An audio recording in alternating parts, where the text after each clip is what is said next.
بيده يوم القيامة سيد الأولين والآخرين إمام المرسلين رسول رب العالمين أما بعد فأعوذ بالله من الشيطان الرجيم بسم الله الرحمن الرحيم إنما يعمر مساجد الله من آمن وأقام الصلاة وآتى الزكاة ولم يخشى إلا الله وقال رسول الله صلى الله عليه وسلم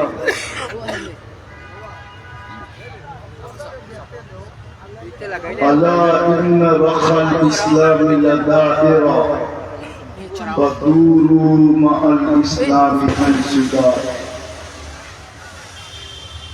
أو كما قال عليه الصلاة والسلام উক্ত মাহফিলের সম্মানিত সভাপতি, উপস্থিত উলামায়ে কেরাম, এলাকার বিভিন্ন জায়গা থেকে আগত মুসলমান ভাইয়েরা, বিশেষভাবে যুবকরা, যে পর্যন্ত লাউড স্পিকারের আওয়াজ পৌঁছতেছে যদি শোনার সুযোগ থাকে তো পর্দার অন্তরালে মা ও বোনেরা, কোরআন হাদিস থেকে যতটুকুই তেলাওয়াত করলাম আশা রাখি একই সামনে রেখে অতি অল্প সময় কিছু কথা রাখবো।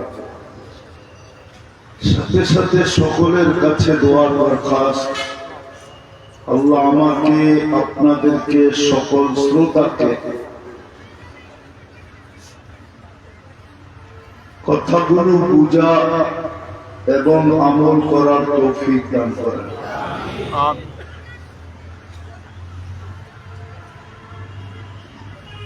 একটা প্রশ্ন আমাদের সমাজে অধিকাংশ মানুষেরই মুখে মুখে, বিশেষ করে আমাদের শিক্ষিত সমাজের মাঝে একটা প্রশ্ন যে এত মাদ্রাসার প্রয়োজন কেন, এত মসজিদেরই প্রয়োজন কেন, এত ওয়াজ মাহফিলের প্রয়োজন কেন? আমাদের সমাজের এক শ্রেণীর মানুষ এই প্রশ্নটা খুব করে, মাঝে মাঝে টকশোতেও দেখা যায়। মনে হয় বোঝেন না আমার প্রশ্ন, এত মসজিদের কেন প্রয়োজন, গলি গলি মাদ্রাসার কেন প্রয়োজন, এত কোরআনি মাহফিলের কেন প্রয়োজন?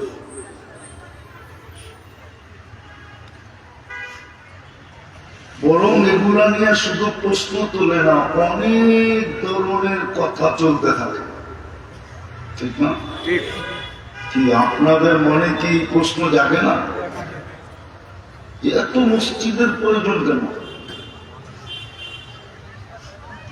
এত মাদ্রাসার প্রয়োজন কেন? বিশেষ করে আমার সমাজের এক শ্রেণী যারা শিক্ষিত, দীক্ষিত, জ্ঞানী, গুণী, সুশীল, সমাজের কর্মদার, এরাই বেশিরভাগ এই প্রশ্নটা তোলে। এটাই অল্প সময়ের ভিতরে বুঝাইতে চেষ্টা করবে। আমি যদি ওনাদেরকে প্রশ্ন করি বাড়ির ফাউন্ডেশন কেন, বাড়ির ফাউন্ডেশন কেন, বাড়ি করতে গেলে ফাউন্ডেশন লাগবে কেন? আরে মনে হয় আমার কথাটা বোঝেন না। বিল্ডিং করতে গেলে ফাউন্ডেশন লাগবে না লাগবে না? লাগবে। ফাউন্ডেশন যত মজবুত বিল্ডিং তত মজবুত, ঠিক না? ফাউন্ডেশন যত দুর্বল বিল্ডিং তত দুর্বল, ঠিক না? এই জগতেরও একটা ফাউন্ডেশন আছে। জগৎটা অতদিন টিকা থাকবে যতদিন ফাউন্ডেশনটা ঠিক থাকবে। যেদিন ফাউন্ডেশন বিলুপ্ত হয়ে যাবে জগৎটাও বিলুপ্ত হয়ে যায়। জগতের ফাউন্ডেশন হলো দিন, দিনদার। এটাই যেরকম সারা দুনিয়া একমত, সারা দুনিয়া না, মুসলিম দুনিয়া একমত যে দিন যতদিন থাকবে, দিনদার যতদিন থাকবে, চাই সংখ্যা একজন হোক, আল্লাহর কাছে সংখ্যা না, সংখ্যা আল্লাহর কাছে কোনো বিষয় না, সংখ্যা একজন হোক।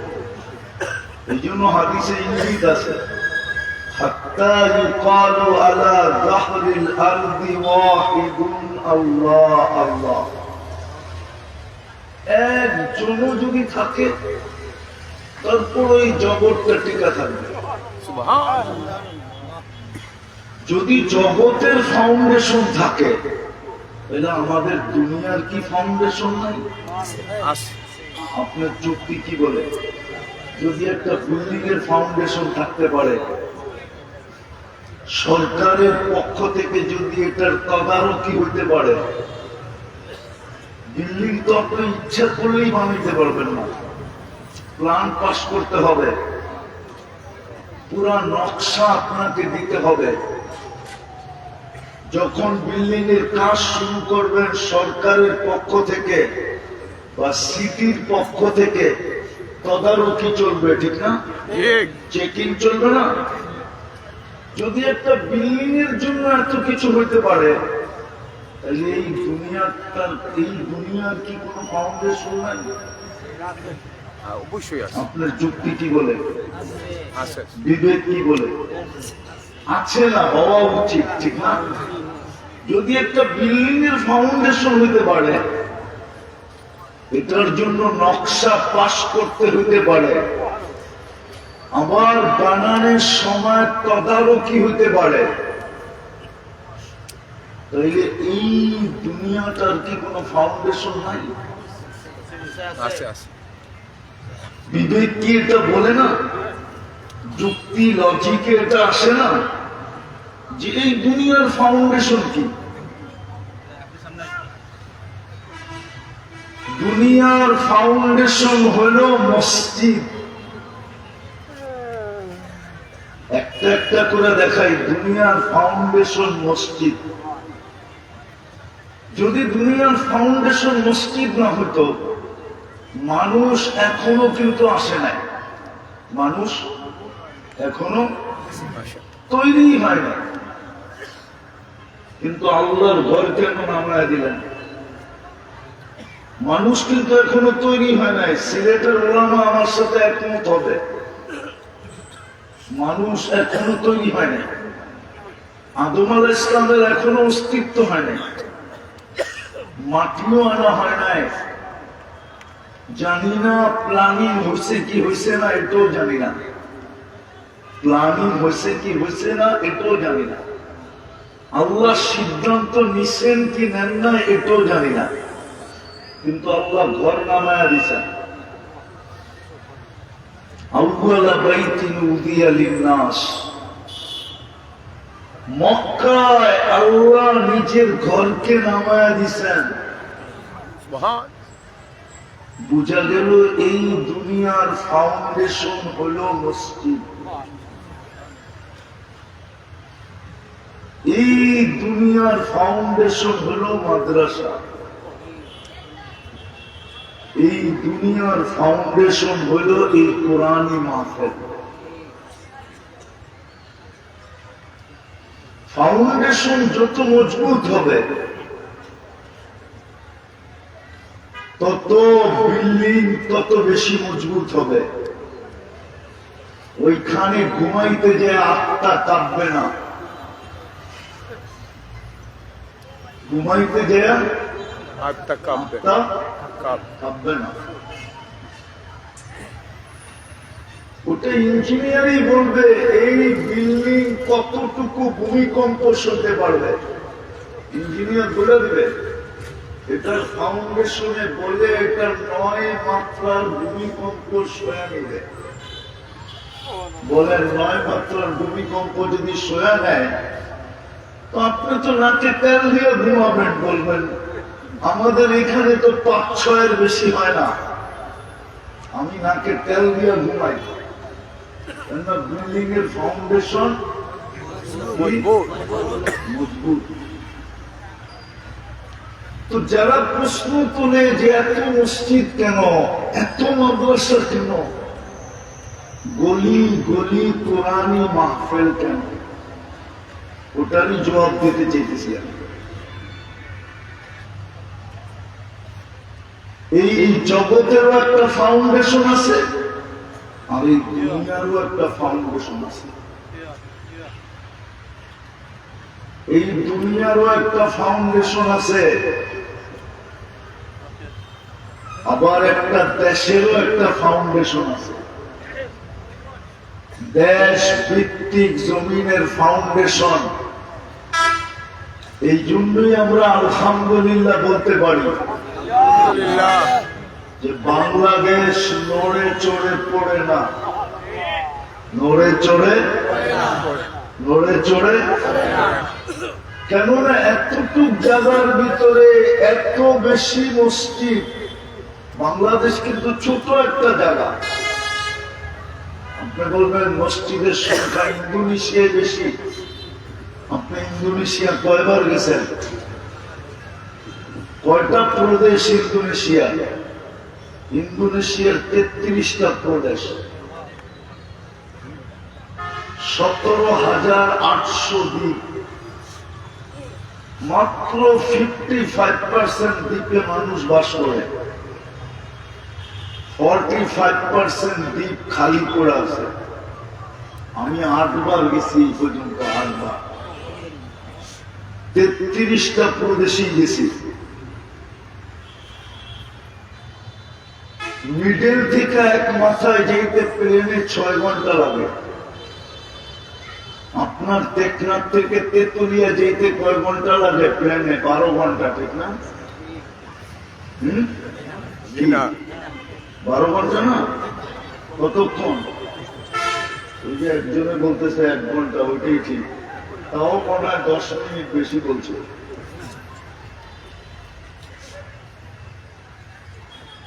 জাকার্তার থেকে জয়াপুরা যেতে 6 ঘন্টা লাগে। আমি নিজে ফ্লাই করছি, পাপয়া কিনি। 6 ঘন্টা লাগে। সিলেট থেকে সৌদি আরব মক্কা যেতে 6 ঘন্টা লাগে। ঠিক এতটুক দূরত্ব হলো মধ্যের থেকে আরেক মাথা। কিন্তু আমাদের মতো এই ছোট দেশে এতগুলো মসজিদ দুনিয়ার কোন দেশে নাই। এই জন্যই তো এটা আলহামদুলিল্লাহ লড়ে চড়ে কিন্তু পড়ে না। কেন তো ফাউন্ডেশন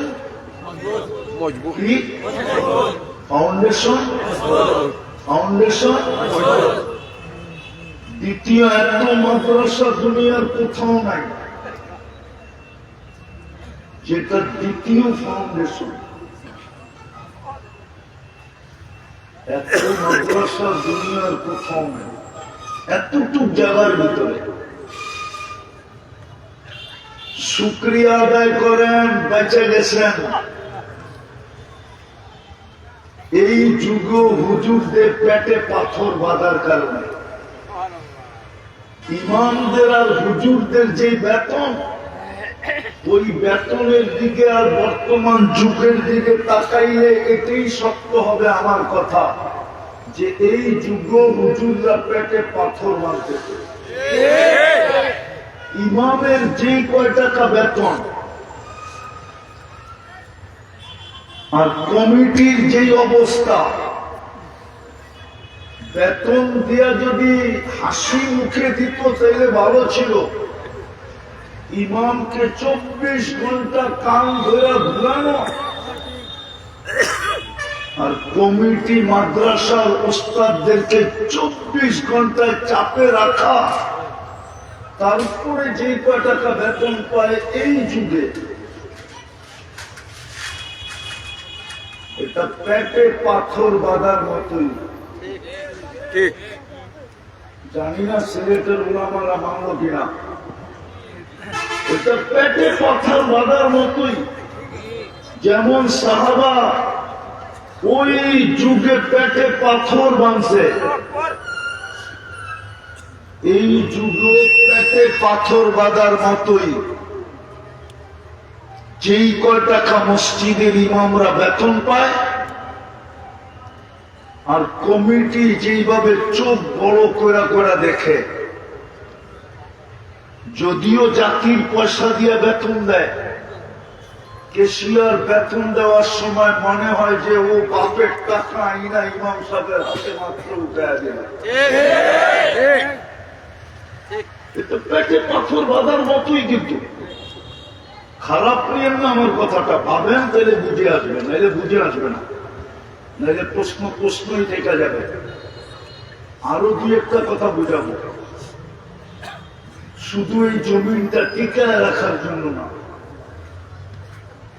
জমিন টিকা থাকলে আমরা টিকা থাকবো, নাইলে আমরা টিকা থাকবো না। আমরা ভাবতেছি আজকে আল্লাহ আমাদের মোহতাজ না। আল্লাহ যদি আমাদের মোকাপেক্ষী হতেন তাহলে 600 কোটি রিজার্ভে রাখতেন না। মুসলমান মাত্র 250 কোটি, 600 কোটি ইসলামের বাহিরে রিজার্ভে আছে। রিজার্ভ বোঝেন না? বুঝেন না মনে হয়। বাংলাদেশে সরকারিভাবে সৈনিকের যতটুকু, রানিং সৈনিক যতটুকু ঘোষণা করা হয়, এর কয়েক গুণ লুকায়িত ভাবে রিজার্ভে রাখা আছে। এটা সব দেশের নিয়ম। রানিং ফৌজের কয়েক গুণ, 2 গুণ 3 গুণ দেশ হিসাবে রিজার্ভে রাখা থাকে। জিজ্ঞাসা করলে ওনারা তো আমার চেয়ে ভালো, অনেক শিক্ষিত। জিজ্ঞাসা করেন, ওটা কোন সার্কুলেশন হয় না। বিপদের সময় ওই রিজার্ভ ফোর্স নিয়ে আসে। আল্লাহ কিন্তু আমাদের মুহতাজ না। রিজার্ভে রেখা দিছে 600 কোটি, যেগুলাকে আপনারা আমরা কাফের বলি, ওটা রিজার্ভ ফোর্স। ইয়াস্তাবদিল কওমান গায়রাকুম, কুরআন এটাই বুঝেছে, তোমাদেরকে চেঞ্জ করে দেব। আর ওই রিজার্ভ ফোর্স আইনা আমি আমার কোটা পুরা করে নিব। কুরআন এটাও বলে দিছে, ওয়ালা ইয়াকুনু আমসালাকুম, ওরা তোমাদের মতো অকৃতজ্ঞ হবে না, তোমাদের মতো কপাল পোড়া হবে না, তোমাদের মতো হতবাগা হবে না, তোমাদের মতো নিমক হারাম হবে না, তোমাদের মতো নিমক হারাম হবে না, তোমাদের মতো নিকৃষ্ট হবে না। বলেন 24 ঘন্টা আমরা ভোগ করি কাটটা, কান্নুন খান 24 ঘন্টা। আরে জোরে বলেন, এই মজমা বলুক আল্লাহ আল্লাহ 24 ঘন্টা পরে কয়বার? একজন বলুক যে ডেলি আমি 24 ঘন্টায় 100 বার আল্লাহ বলি, এটা আমার অভ্যাস। 100 বার অনলি। বিদায় দুনিয়ার ফাউন্ডেশন এই 3টা, মসজিদ, মাদ্রাসা, কোরআনী মাহফিল। যতদিন থাকবে আপনি আর আমি টিকা থাকবো এই 3টা দ্বারা। আবার আপনার আমার কামও হবে আল্লাহর কাছে এই 3টার সম্পর্কের দ্বারা। যেটাকে নিসবত বলে, নিসবত। যদি মসজিদের সম্পর্ক দ্বারা আপনার মূল্য না হতো, তাইলে আল্লাহর রাসূল এই ঘোষণা কেন দিলেন, যাকে বেশি বেশি মসজিদে আসতে দেখো তোমরা তাকে ঈমানদার হওয়ার সার্টিফিকেট দিয়া দাও। এই হাদিস কেন আসতো? যদি মসজিদের সম্পর্কের দ্বারা আপনার সম্মান ইজ্জত আল্লাহর কাছে, দুনিয়ায় না, দুনিয়ায় না, দুনিয়ায় তো ও বিশ্ব সুন্দরী হইতে পারে যে সবচেয়ে বেশি ল্যাংটা হতে পারে। বিশ্ব সুন্দরী হইতে গেলে কি কি মাপে এটা আমাদের জানা আছে, হুজুররা জানে না, হয়তো হুজুররা হয়তো জানে না, কিন্তু আমরা জানি কি কয়বার উলঙ্গ হইতে হয়। বলেন আপনি কি আবার ওই কমিটির লোক না? কি না, আমি কমিটির লোক না, নলেজ আছে, দুনিয়া ঘুরি তো এই জন্য নলেজ আছে। দুনিয়ায় তো মানুষ ফেমাস হয় যত বেশি ল্যাংটা হইতে পারে। দুনিয়ায় তো ফেমাস ওই ব্যক্তি যে সবচেয়ে বড় দুনিয়াদার হইতে পারে। দুনিয়ায় তো ফেমাস হয় ওই ব্যক্তি যে যত বড় ধোঁকা দিতে পারে, যত বেশি পরেরটা লুটা নিতে পারে। দুনিয়ায় ফেমাস হওয়ার ভিন্ন তরতিব, ভিন্ন নিয়ম পদ্ধতি ভিন্ন, আর আল্লাহর কাছে ফেমাস হওয়ার পদ্ধতি ভিন্ন। আল্লাহর কাছে তো ফেমাস ওই ব্যক্তি যার সম্পর্ক মসজিদের সাথে সবচেয়ে বেশি। নাইলে কেন আল্লাহ বলবে ওয়াজাবা আলাল মাসুর? মাসুর মানে আল্লাহ। ওয়াজাবা আলাল মাসুর আন ইউকরিমা সাইর। আল্লাহ বলে আমার উপরে জরুরি তুই আমার ঘরে পা দিতে দেরি, তোকে সম্মানের মালা পড়াইতে যেন দেরি না করিস। তার উপরে জরুরি। আমি অজাবার তর্জমা জরুরি করলাম, ওয়াজিব করলাম না। ওয়াজিব করলে ঠিক হতো। আল্লাহ নিজে বলতেছে আল মাসাজিদু বাইতি মান যারা বাইতি ওয়াজাবা আলাল মাসুর আন ইউকরিমা সাইর। আমার মসজিদ, আমার ঘর, আমার ঘরের সাথে যে ঘরে যে পা দিল আমার জন্য জরুরি আমি ওকে সম্মানের মালা পরাই। এর চেয়ে বড় ফেমাস কি করে হবে? মসজিদের সম্পর্ক দ্বারা আপনি ফেমাস হবেন কার কাছে? আল্লাহর কার কাছে? আল্লাহর কাছে। এই মানুষের কাছে নাও হতে পারে, এই মানুষের কাছে নাও, কিন্তু মানুষ বাদ দিয়ে সমগ্র সৃষ্টির কাছে হবে। মানুষ একমাত্র প্রাণী যে নিজেকে চিনে না, ও মানুষ চিনতে করতে পারে। ও তো নিজেকেই চিনে না। কি নিজেকেই চিনে না? নিজেকেই চিনে না। সময় নাই, নাইলে হাজারো প্রমাণ দেওয়া গেল আমরা যে আমাদেরকে চিনি না। আমরা আমাদেরকে চিনি না। আর কোরআনই বলে, কোরআন ফাআনসাহুম আনফুসাহুম। আমি কি গীতা পড়তেছি হুজুর না কোরআন পড়তেছি?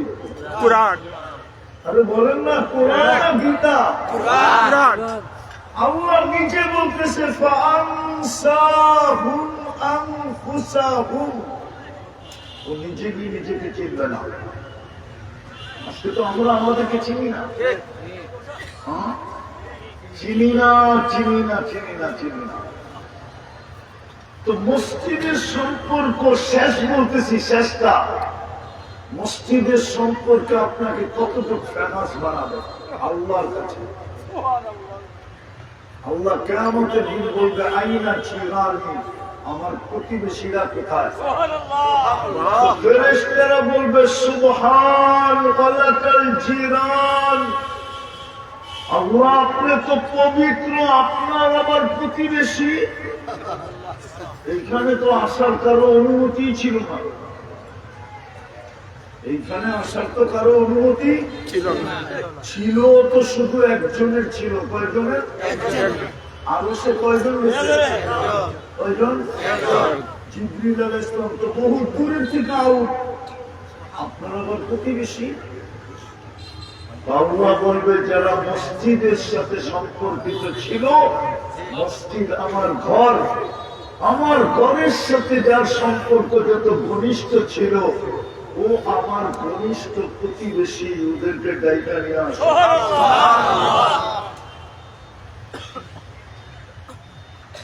তদ্রূপ তুমি মাদ্রাসার সম্পর্ক।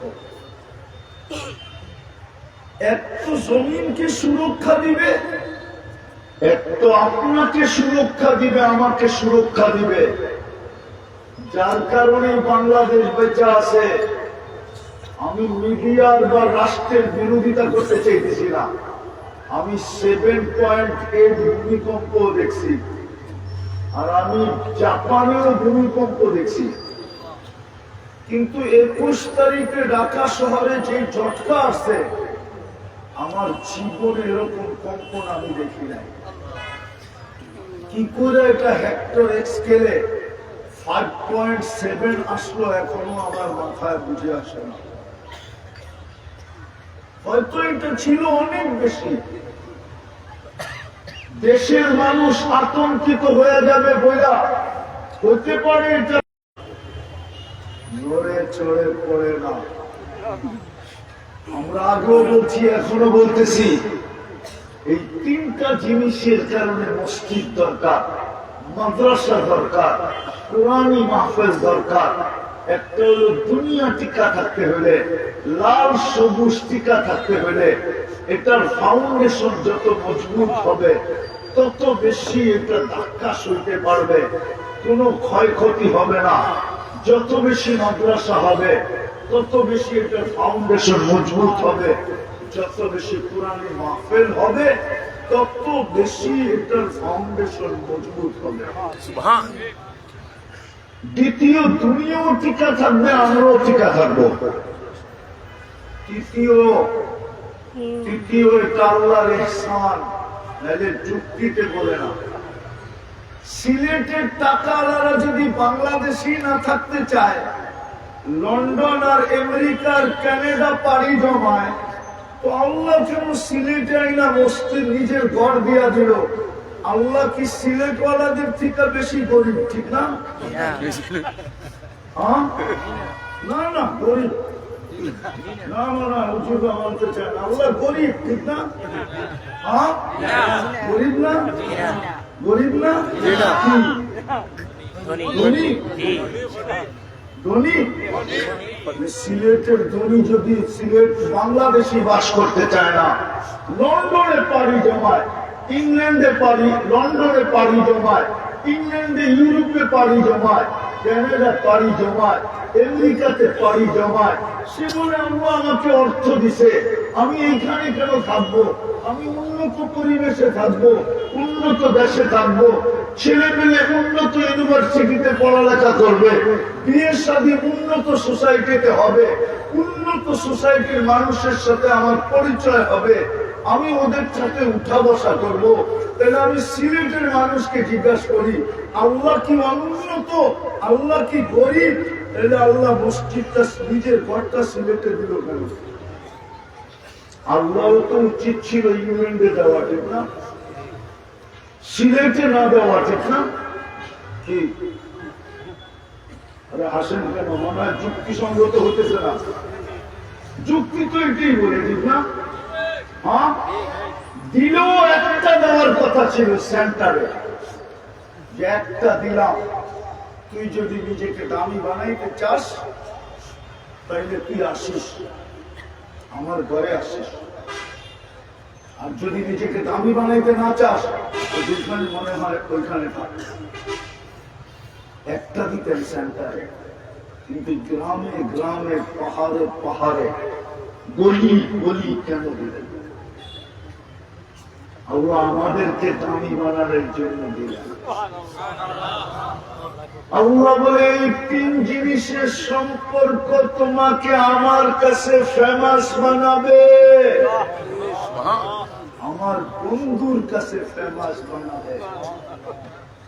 তুমি আমার বন্ধুর কাছে ফেমাস হবে, তুমি আমার কাছে ফেমাস হবে, তুমি আমার বন্ধুর কাছে পরিচিত হবে, তুমি আমার কাছে পরিচিত হবে। আমি যাই আর না যাই তোমার কাছে, হতে পারে এতটুকু প্রিয় হবে যে মাঝে মাঝে আমি বন্ধুকে তোমার কাছে পাঠায় দিব, তুমি ঘুমের পরে আমার বন্ধুকে দেখেই দিল। আমি যাই আর না যাই আমার বন্ধুকে মাঝে মাঝে আমি তোমার কাছে পাঠায় দিব। যান আপনি প্রমাণ দিয়ে আসেন, স্বপ্নে যায় প্রমাণ দিয়ে আসেন। দেখা দেওয়া মানে হলো প্রমাণ দেওয়া। আপনি প্রমাণ দিয়ে আসেন, এ আমাদের কাছে ফেমাস, এ আমাদের কাছে পরিচিত, এ আমাদের কাছে ইজ্জতওয়ালা, এ আমাদের কাছে সম্মানওয়ালা, এ আমাদের কাছে সবচেয়ে বেশি দামি। পায়ে হাত দিয়া বলি, যদি চান যে আমি আল্লাহর কাছে দামি হব, আল্লাহর কাছে ফেমাস হব, দুনিয়ার মানুষ ফুলের মালা দিতে দেরি করে না, আবার জুতার মালা পড়াইতে দ্বিধা করে না। দুনিয়ার মানুষ যেই প্লেটে খায় ওই প্লেটে ছিদ্র করতে দ্বিধা করে না, ছিদ্র তো ছিদ্র পেশাব করতেও দ্বিধা করে না।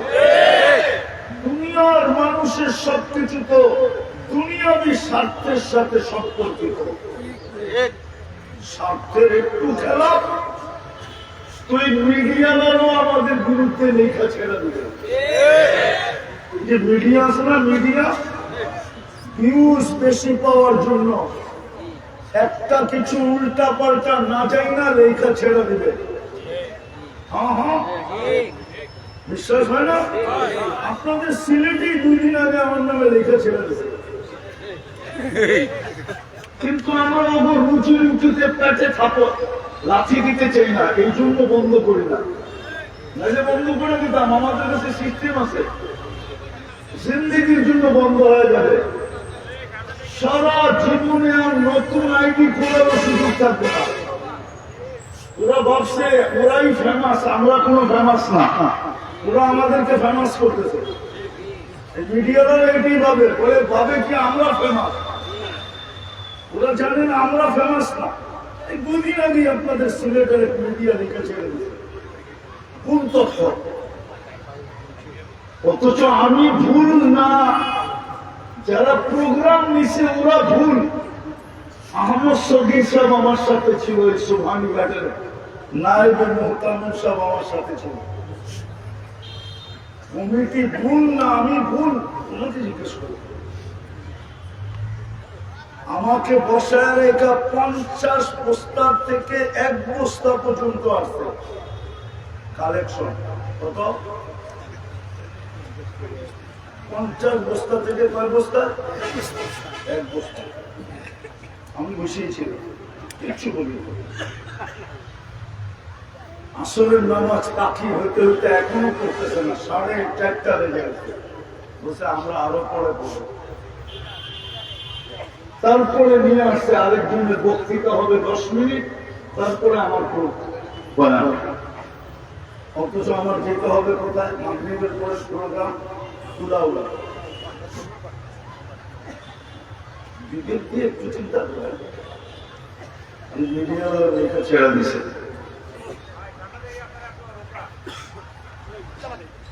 তো যেটা বুঝাইতে চেয়েছিলাম, দুনিয়ার মানুষ তো দুনিয়াকে এইভাবেই করে।